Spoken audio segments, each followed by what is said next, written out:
तो welcome everyone, welcome to civil centric. पिछले lecture में मैंने आपको फ्लो की कुछ कैटेगरी बताई थी और उसको हमने कन्फाइन कर लिया था। कुछ चीजें हमने अपनी तरफ से अज्यूम कर ली थी कि भाई ओपन चैनल में होने वाला जो फ्लो रहेगा, हम बात कर रहे थे फ्लो इन ओपन चैनल्स की। हमने ओपन चैनल का मतलब समझ लिया था कि ओपन चैनल होता क्या है, ओपन चैनल की कैटेगरी देख ली थी और उसमें से हम मैनमेड ओपन चैनल्स की बात कर रहे थे, जिसमें हमने रेक्टेंगुलर, ट्रेपेजॉइडल, सर्कुलर और ट्रायंगुलर, ये चार प्रकार के ओपन चैनल्स की ज्योमेट्री हमने देख ली थी। उसके बाद फिर हमने फ्लो की बात की थी। तो फ्लो में मैंने आपको एक बेसिक आइडिया सारे फ्लोज का दे दिया था, steady, unsteady, uniform, non uniform, turbulent, laminar, और चौथा एक और था, that is critical, super critical and सब क्रिटिकल फ्लो। तो एक बात हमने यहां पर चीजों को थोड़ा सा फिल्टर आउट कर लिया था कि ओपन चैनल में होने वाला फ्लो स्टेडी हमेशा रहेगा, ऐसा हम मान रहे हैं। जरूरी नहीं है कि ओपन चैनल में होने वाला फ्लो हमेशा ही स्टेडी हो, it can B unsteady also. लेकिन इस पूरे चैप्टर में हमारे कुछ बेसिक असम्पशंस रहेंगे, जिसमें एक तो यह है कि भैया flow is always considered as steady and turbulent हमेशा रहेगा, हमेशा। इन दो के बारे में तो आपको कुछ भी नहीं सोचना है कभी भी। ओपन चैनल में होने वाला फ्लो स्टेडी और टर्बुलेंट तो हमेशा ही रहेगा। स्टेडी टर्बुलेंट के साथ वो फ्लो हो सकता था, इट कैन बी यूनिफॉर्म और it can be non uniform, it can be uniform और it can be non uniform. यहां तक की बात हमने की थी। स्टेडी और टर्बुलेंट में बार बार अब हम अपने सेंटेंस में नहीं इंक्लूड करेंगे इन दो शब्दों को, क्योंकि अगर मैं फ्लो इन ओपन चैनल्स बोलूंगा तो बाय डिफॉल्ट आपको मान लेना है कि वो फ्लो स्टेडी और टर्बुलेंट तो है ही। हां, स्टेडी और टर्बुलेंट के अलावा इट कैन बी यूनिफॉर्म और it can be non uniform. तो ये दो शब्द अब हमारे सेंटेंस में कहीं पर भी नहीं आएंगे, क्योंकि हमारा जो फ्लो है वो स्टेडी और टर्बुलेंट हमेशा के लिए हो चुका है। हमने इसको लॉक कर दिया है, फिक्स कर दिया है, ये बातें खत्म हो गई। अब हमारे पास जो फ्लो है वो क्या बचा? The flow can now be uniform और it can be non uniform. तो मैं बात करूंगा uniform flow in open channels, uniform flow in open channels and non-uniform flow in open channels. OC मतलब ओपन चैनल। अब जो चौथी कैटेगरी का फ्लो था, क्रिटिकल, सुपर क्रिटिकल एंड सब क्रिटिकल, मैंने पिछले लेक्चर में ही आपको बोला था कि उस क्रिटिकल, सब क्रिटिकल और सुपर क्रिटिकल की बात मैं आगे करूंगा, तो वो बात मैं अब करूंगा आपके साथ। तो एक बात यह तय हो गई कि ओपन चैनल में होने वाले फ्लो को मैं दो ही नाम से जानूंगा, it will be either a uniform flow in open channels और it will be a non uniform flow in open channel. Clear हो गई बात? स्टेडी और टर्बुलेंट, बार बार रिपीट करूंगा मैं ये कुछ दिन तक, स्टेडी और टर्बुलेंट हमेशा के लिए आपका फ्लो हो चुका है। हमने मान लिया है कि जो फ्लो ओपन चैनल में हो रहा है वो हमेशा हमेशा के लिए स्टेडी और टर्बुलेंट बन चुका है। स्टेडी टर्बुलेंट के साथ इट कैन बी यूनिफॉर्म और it can be non uniform. अब जो चौथा फ्लो था उसके बारे में सुनेंगे। अब चाहे मेरा फ्लो यूनिफॉर्म रहा हो, चाहे मेरा फ्लो नॉन यूनिफॉर्म रहा हो, वो स्टेडी और टर्बुलेंट तो हमेशा के लिए हो चुका था। तो इसलिए अब इन दो शब्दों के यूज मैं नहीं करूंगा। अब मेरे लिए जो फ्लो है वो है uniform and non uniform flow. अब चाहे मेरा फ्लो यूनिफॉर्म रहा हो, चाहे मेरा फ्लो नॉन यूनिफॉर्म रहा हो, this flow can be critical, super critical और इट कैन बी सब क्रिटिकल। क्या होता है ये critical flow, super critical flow and सब क्रिटिकल फ्लो? जरा इसको समझते हैं डिटेल में। तो नेक्स्ट स्लाइड में मैं बात करता हूं critical flow, super critical flow and सब क्रिटिकल फ्लो की। एक बार ये बातें समझ में आ जाएं, फिर कुछ न्यूमेरिकल्स उठाऊंगा मैं, जिसमें आपको मैं कैलकुलेट करवाऊंगा कि भैया बताओ कि ये फ्लो जो हो रहा है ओपन चैनल में वो क्रिटिकल है कि सुपर क्रिटिकल है कि सब क्रिटिकल है। ये सारी बातें करेंगे हम। पहले इसका कंसेप्ट जाने जरा। तो will be talking about critical, sub critical and super critical flow. Critical, sub critical and super critical flow, इसके बारे में बात करेंगे हम आज इस लेक्चर में। जो बात होगी that will be related to these 3 types of flow. अब चाहे मेरा फ्लो यूनिफॉर्म रहा हो चाहे नॉन यूनिफॉर्म रहा हो, मैं फॉर अ गिवन कंडीशन उस फ्लो को क्रिटिकल, सुपर क्रिटिकल और सब क्रिटिकल में देख सकता हूं। कैसे, जरा बात करेंगे, ध्यान से सुनेंगे। किसी भी फ्लो को सुपर क्रिटिकल, सब क्रिटिकल या फिर क्रिटिकल अगर मुझे बताना है तो मुझे सबसे पहले उस फ्लो का फ्राउट्स नंबर कैलकुलेट करना पड़ता है। वी हैव टू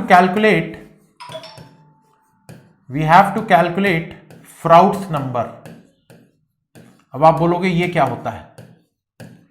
अगर आपने फ्लूइड मैकेनिक्स में पढ़ा है तो जानते होंगे इसको, नहीं पढ़ा है तो मैं बता देता हूं। मतलब अगर आप उस लेक्चर तक नहीं पहुंचे हैं अभी फ्लूइड मैकेनिक्स में, तो मैं फ्राउट्स नंबर के बारे में भी आपको यहां पर बता दूंगा। तो सबसे पहले अगर मुझे कोई एक कंडीशन दे दी ओपन चैनल की, बता दिया गया कि भैया इस शेप का चैनल है जिसकी डेप्थ ऑफ फ्लो ये है, वेलोसिटी ये है, वगैरह वगैरह सारा कुछ दे दिया गया, और मुझे बोला गया कि बताओ वो फ्लो क्रिटिकल है, सब क्रिटिकल है या फिर सुपर क्रिटिकल है। तो आप क्या करेंगे? आप सबसे पहले स्टेप नंबर 1 में उस फ्लो का फ्रॉड्स नंबर कैलकुलेट करेंगे। अब सवाल उठता है कि सर ये फ्रॉड्स नंबर क्या होता है? तो इस फ्रॉड्स नंबर के बारे में फ्लूइड मैकेनिक्स में आपने डिटेल में एक डेरिवेशन पढ़ेंगे या पढ़ा होगा। तो फ्रॉड्स नंबर को जनरली मैं FR से लिखता हूं, and this is actually equal to the under root of inertia force to the gravity force.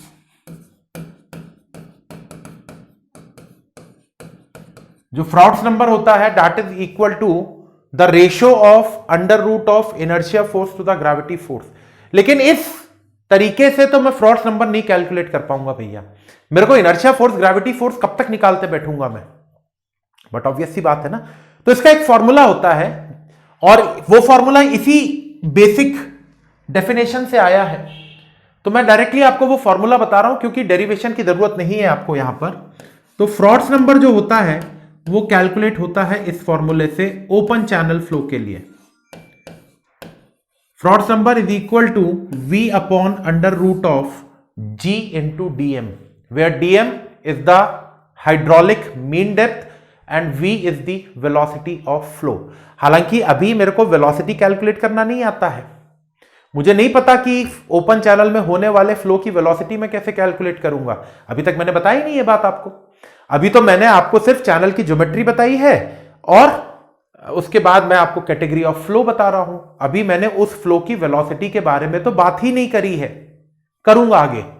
लेकिन मान लो मुझे वेलोसिटी पता है, मान लो, कैसे कैलकुलेट की जाएगी वो आगे की बात है। मान लो मुझे वेलोसिटी पता है फ्लो की, हाइड्रोलिक मीन डेप्थ तो मैं निकाल सकता हूं ना, DM तो मैंने निकाला है ना, एरिया अपॉन टॉप विड्थ से। I can calculate the value of DM। बताओ भैया, मैं DM कैलकुलेट कर लूंगा, तो यहां से मेरे पास फ्रॉड्स नंबर आ जाएगा, है ना। यहां पे कौन सी चीज क्या है मैं आपको लिख देता हूं। V जो है this is the velocity of flow, कैसे कैलकुलेट की जाएगी वो आगे की बात है, and DM is the hydraulic mean depth, जिसको कैसे लिखते हैं अपन, A/T से। निकाला है ना ये बात, तो हमने ये तो कैलकुलेट किया है ना हमने। तो इस फॉर्मूले से आप फ्रॉड्स नंबर कैलकुलेट कर लेना, कर लेंगे, कर लिया मान लीजिए। स्टेप नंबर 2 खत्म कहानी। स्टेप नंबर 2, अगर आपका फ्रॉड्स नंबर, ध्यान से देखेंगे, अगर फ्रॉड्स नंबर की वैल्यू 1 आ जाती है, if the Froude's number is equal to 1, आप कह देना कि फ्लो क्रिटिकल फ्लो है, द फ्लो इज क्रिटिकल। हालांकि ये critical, super critical, sub critical की बात डिटेल में होगी आगे जब हम स्पेसिफिक एनर्जी का कंसेप्ट पढ़ेंगे। तो ये स्पेसिफिक एनर्जी आपको याद होगा, जो मेरा पहला लेक्चर था ओपन चैनल फ्लो का, जिसमें मैंने आपको सिलेबस बताया था, उसमें एक स्पेसिफिक एनर्जी वाला चैप्टर एक टॉपिक था। तो जब हम स्पेसिफिक एनर्जी पढ़ेंगे तो ये critical flow, super critical flow, सब क्रिटिकल फ्लो, सारी बातें डिटेल में होंगी। लेकिन अभी फिलहाल में अगर कोई आपसे बोल दे कि आपको पता करना है कि फ्लो क्रिटिकल है, सुपर क्रिटिकल है या फिर सब क्रिटिकल है, तो आप सीधे सीधे उस फ्लो का फ्रॉड्स नंबर निकाल दीजिए। फ्रॉड्स नंबर निकालने का फॉर्मूला है V/√G × dm। फ्रॉड्स नंबर की वैल्यू निकालने के बाद आप चेक कर लीजिए, अगर फ्रॉड्स नंबर की वैल्यू 1 के बराबर आ रही है तो आप बोल देना कि फ्लो क्रिटिकल है।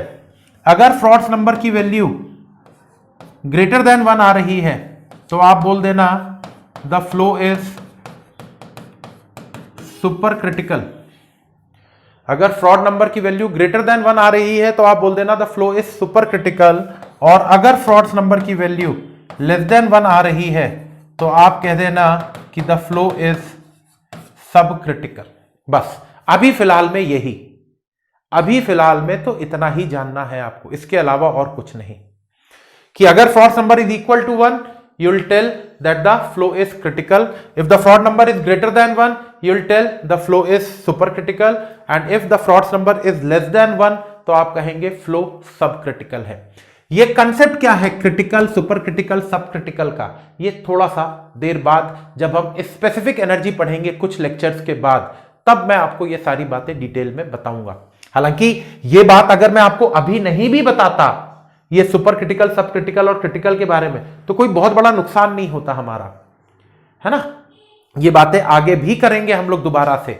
बहुत सारे फ्लोज आपको, जब हम फ्लो के बारे में पढ़ेंगे, फ्लो का डिटेल पढ़ेंगे, तो वहां पर बहुत सारे सवालों में फ्रॉड्स नंबर निकालने की जरूरत पड़ेगी हमको, तो हम निकालेंगे फ्रॉड्स नंबर, टेंशन मत लीजिएगा। लेकिन अभी फिलहाल में दिमाग में क्योंकि वो रह गया ना कि यार सर ने तो ये बताया ही नहीं कि flow super critical, sub critical और क्रिटिकल क्या होता है, तो अभी फिलहाल में इतना जान लीजिएगा कि अगर फ्रॉड्स नंबर 1 है तो it is critical, greater than 1 super critical, less than 1 sub critical. Clear? Is it clear to everyone? चलिए, अगर ये बात क्लियर हो गई है, ये बात अगर क्लियर हो गई है, तो ये मेरा चौथे तरीके का फ्लो भी समझ में आ गया। एनी फ्लो, जो भी कहानी आपको दी जाएगी सवाल में, एक बात तो ये तय मान लीजिएगा कि वो स्टेडी और टर्बुलेंट तो है, उसके लिए कोई भी दिक्कत नहीं है आपको। यूनिफॉर्म नॉन यूनिफॉर्म में से दोनों हो सकता था, वो भी मान लिया। अब वो फ्लो चाहे यूनिफॉर्म रहा हो चाहे नॉन यूनिफॉर्म रहा हो, वो आपसे पूछ सकता है कि भैया जो कंडीशन मैंने सवाल में दी है उसके लिए आप ये बताओ कि फ्लो क्रिटिकल है, सुपर क्रिटिकल है कि सब क्रिटिकल है। तो उसका सीधा सिंपल सा काम करना, फ्लो की वेलोसिटी आपको अगर दी जाएगी तो बहुत अच्छी बात है, नहीं दी जाएगी तो कैलकुलेट कर सकते हैं। कैसे, वो मैं बताऊंगा। फ्लो की वेलोसिटी निकाल लेंगे, डीएम मुझे निकालते बनता है, that is area upon top width, तो एरिया अपॉन टॉप विड्थ से डीएम निकाल लूंगा, वेलोसिटी कैलकुलेट कर लूंगा और इससे फ्रॉड्स नंबर निकाल के फ्रॉड्स नंबर की वैल्यू चेक करके मैं बता दूंगा कि मेरा फ्लो कैसा है। So this is your critical, sub critical and super critical flow.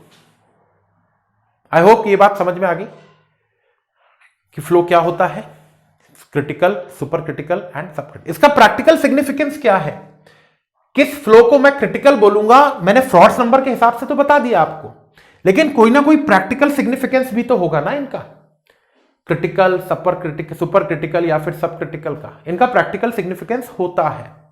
लेकिन इनका प्रैक्टिकल सिग्निफिकेंस हम पढ़ेंगे कब, जब हम स्पेसिफिक एनर्जी को देखेंगे। अभी फिलहाल में इतना ही जानना है आपको, ठीक है। चलिए, अगर यह बात क्लियर हो गई है तो एक बेसिक लेवल का सवाल देख लेते हैं जरा। एक सवाल लेता हूं मैं, क्वेश्चन नंबर 5। 4 ऑलरेडी हो चुके थे हमारे, 4 क्वेश्चन तो ऑलरेडी हो चुके थे। एक क्वेश्चन लेते हैं, एक जनरल सा क्वेश्चन लेता हूं और जरा कैलकुलेट करके देखते हैं कुछ चीजें। चलिए, आपको क्या बोल रहा है, आपको बोल रहा है कि एक ट्रेपेजॉइडल चैनल है, एक ट्रेपेजॉइडल चैनल है, ठीक है, मान लिया, जिसकी बेड विड्थ या बेस विड्थ बोल दीजिए या बेड विड्थ बोल दीजिए, एक ही चीज है, 4 मीटर दे रखी है। डेप्थ ऑफ फ्लो 2 मीटर दे रखा है, side slope 1 vertical is to 1 horizontal दे रखा है। The side slope is 1 vertical is to 1 horizontal, मान लेते हैं ऐसा, क्या दिक्कत है। और velocity of flow, velocity of flow आपको दे रखा है 2 metre per second. You have been provided with the velocity of flow as 2 metre per second. आपको सिर्फ एक काम करना है इस सवाल में, you have to tell me whether the flow is critical, super critical या फिर सब क्रिटिकल। आपको आइडेंटिफाई करना है, identify whether the flow is critical, super critical या फिर सब क्रिटिकल। ठीक है, ट्रेपेजॉइडल चैनल, बेडविड्थ दे रखी है, वाई दे रखा है, साइड स्लोप दे रखी है, वेलोसिटी ऑफ फ्लो दे रखा है। आपको बताना है फ्लो कैसा है, क्रिटिकल है, सुपर क्रिटिकल है या फिर सब क्रिटिकल है। तो सीधा सिंपल सा काम करना है मुझे यहां पर, मुझे यहां पर सीधा सिंपल सा एक काम करना है। ये मेरा सवाल था, ये मेरा सवाल रहा। तो सबसे पहले मुझे पता है कि अगर मुझे फ्लो को क्रिटिकल, सुपर क्रिटिकल और सब क्रिटिकल में आइडेंटिफाई करना है तो मेरे पास एक ही तरीका है, मैं इसका फ्रॉड्स नंबर निकाल लूं। मुझे पता है फ्रॉड्स नंबर क्या होता है। Froude's number is V upon under root of G into DM। Froude's number is V upon under root of G into DM। पता है मुझे ये बात, है ना। चलिए, अब वेलोसिटी तो मुझे दे रखी है सवाल में 2 metre per second, this is the velocity of flow. DM नहीं पता मुझे, मैं DM कैलकुलेट कर सकता हूं ना। तो लेट अस से DM का मतलब मुझे मालूम है, that is area upon top width. पता है ना मुझे ये बात। अब एरिया और टॉप विड्थ कैसे निकाली जाएगी, एरिया और टॉप विड्थ कैसे निकालेंगे, तो याद करिए जरा, ट्रेपेजॉइड का एरिया क्या बोला था मैंने, B plus ZY into Y। याद करो भैया, फॉर्मूले मैंने बोले थे, याद रखना सारे। वो सारे जितने भी डेरिवेशन के थ्रू मैंने आपको फॉर्मूले बताए हैं, वो सारे फॉर्मूले आपको याद होने चाहिए। तो फॉर्मूला मेरे पास है B plus ZY into Y। B दे रखा है मुझे, Y दे रखा है। क्या आपको नहीं लगता अगर मैं यहां पे देखूं तो 1 vertical is to Z horizontal के हिसाब से Z की वैल्यू भी मुझे 1 दे रखी है। 1 वर्टिकल इज टू 1 हॉरिजॉन्टल। मेरी स्लोप कैसी दिखती थी, 1 vertical is to Z horizontal. तो Z की वैल्यू कितनी है भैया, 1 है ना। तो Z 1 है, तो B कितना है 4 प्लस Z, Y कितना है 2 इंटू 2, तो ये हो जाएगा 4 2 6 into 2 12 metre square. This is the area of the trapezoid, area of the trapezoidal channel आ गया। टॉप विड्थ क्या होता है भैया, टॉप विड्थ होता है B प्लस 2ZY, यही ना होता है टॉप विड्थ। B कितना है 4 मीटर प्लस 2 टाइम्स Z है 1, Y है 2, तो 2 दूनी 4 और 8 मीटर आ गया। टॉप विड्थ आ गया मेरे पास 8 मीटर। तो क्या मैं हाइड्रोलिक मीन डेप्थ निकाल सकता हूं अब, DM will be A/T that is 12/8 that is 3/2 that is 1.5 metre. बताओ भैया आएगा ये। DM is 3/2 that is 1.5 metre. अब बताओ भैया फ्रॉड्स नंबर, वेलोसिटी कितना 2 metre per second, under root of G को अभी फिलहाल में अप्रोक्सीमेट करने के लिए मैं 10 मान ले रहा हूं, होता 9.81 है, I am assuming it to be 10 into DM that is 1.5, तो 2 divided by under root of 15 that is 0.516। The Frod's number of the flow is coming out to be 0.516 और फ्रॉड नंबर की वैल्यू अगर 0.516 आ रही है मतलब less than 1 है, और less than 1 है दैट मीन्स इट इज सब क्रिटिकल। इट इज सब क्रिटिकल फ्लो। बोलो भैया, कोई दिक्कत? कुछ भी नहीं करना है। वेलोसिटी, हालांकि इस क्वेश्चन में आपको वेलोसिटी दे दी गई थी, क्योंकि मैंने इसलिए दे दी थी वेलोसिटी क्योंकि मुझे वेलोसिटी निकालना नहीं आता। अभी हमने पढ़ा ही नहीं अभी वेलोसिटी कैसे निकाली जाती है। जब वेलोसिटी निकालना पढ़ लेंगे तो सवाल में हो सकता है आपको वेलोसिटी भी ना दी जाए, कुछ और दिया जाएगा। करेंगे, आगे करेंगे उस टाइप के सवाल, लेकिन अभी तो सिर्फ फॉर्मूले के एप्लीकेशन के लिए मैंने आपको यह बात बता दी। आपको वेलोसिटी दे रखी थी, डीएम नहीं पता था, तो डीएम मुझे यह पता है कि हाइड्रोलिक मीन डेप्थ होता है area upon top width. Area का फॉर्मूला मुझे पता है B plus Z Y into Y होता है। z की वैल्यू मुझे 1 दे रखी है, y की वैल्यू 2 है और b की वैल्यू 4 है, तो 4 प्लस 2 6, 6 इंटू 2 12 मीटर स्क्वायर, ये एरिया हो जाएगा मेरे पास। टॉप विड्थ होता है b प्लस 2 जेड वाई, तो b प्लस 2 टाइम्स z है 1, y है 2, तो 2 प्लस 2 4, 4 प्लस 4 8, तो 12/8, 12/8 मतलब 3/2, 3/2 मतलब 1.5। डीएम की वैल्यू आ गई 1.5 मीटर। यहां पे पुटअप कर दीजिए, आंसर आ जाएगा। g एक्चुअल में 9.81 होता है, क्योंकि अभी फिलहाल में हम एक सिंपल कंसेप्ट समझ रहे हैं, तो g की वैल्यू मैंने अप्रोक्सीमेट करके 9.81 की जगह पे 10 मान ली थी। कोई बहुत ज्यादा फर्क नहीं पड़ेगा उससे। 9.81 भी मान लोगे तो ये 1 से बड़ा तो नहीं आ जाएगा ना। 0.516 की जगह पे हो सकता है 0.52 आ जाए, 0.53 आ जाए, 0.54 आ जाए, 0.55 आ जाए, इससे ज्यादा नहीं आएगा। तो इस हिसाब से आप बता सकते हैं कि आपका फ्लो सब क्रिटिकल है इस कंडीशन के लिए। तो आई होप ये सुपर क्रिटिकल, क्रिटिकल और सब क्रिटिकल की कहानी आपको क्लियर हो गई होगी। नेक्स्ट लेक्चर में मैं आपसे मिलूंगा और बात करूंगा यूनिफॉर्म फ्लो इन ओपन। अब हमने चीजों को कन्फाइन कर लिया है, स्टेडी और टर्बुलेंट तो है। अब मेरा जो ओपन चैनल है, ओपन चैनल में जिस फ्लो को मैं स्टडी करने वाला हूं, ओपन चैनल फ्लो में जो मैं आगे का एनालिसिस करने वाला हूं, अब मेरा एनालिसिस 2 पार्ट में डिवाइड हो चुका है, uniform flow in open channels and non uniform flow in open channels. बताइए भैया, uniform flow and non uniform flow क्यों? क्योंकि स्टेडी और टर्बुलेंट तो हमेशा है, ये स्टेडी और टर्बुलेंट तो ये हमेशा है, और जो चीज हमेशा है उसको मैं बार बार क्यों बोलूं? वो तो मुझे बाय डिफॉल्ट दिमाग में रखना ही है कि ओपन चैनल में होने वाला फ्लो स्टेडी और टर्बुलेंट तो है ही, उसके साथ it can be uniform, it can be non uniform. तो अब मेरी जो स्टडी होने वाली है आगे ओपन चैनल की, वो 2 पार्ट में होगी। पहला part is the uniform flow in open channels और दूसरा part is non uniform flow in open channels. बताएं भैया, is it clear to everyone? तो अगले लेक्चर में जब मैं आपसे मिलूंगा तो वहां पर अब हम शुरुआत करेंगे uniform flow in open channels की, और एक बार यूनिफॉर्म फ्लो समझ में आ जाएगा फिर हम समझेंगे non uniform flow in open channels. तो अगले लेक्चर में मिलेंगे uniform flow in open channels के साथ। Thank you.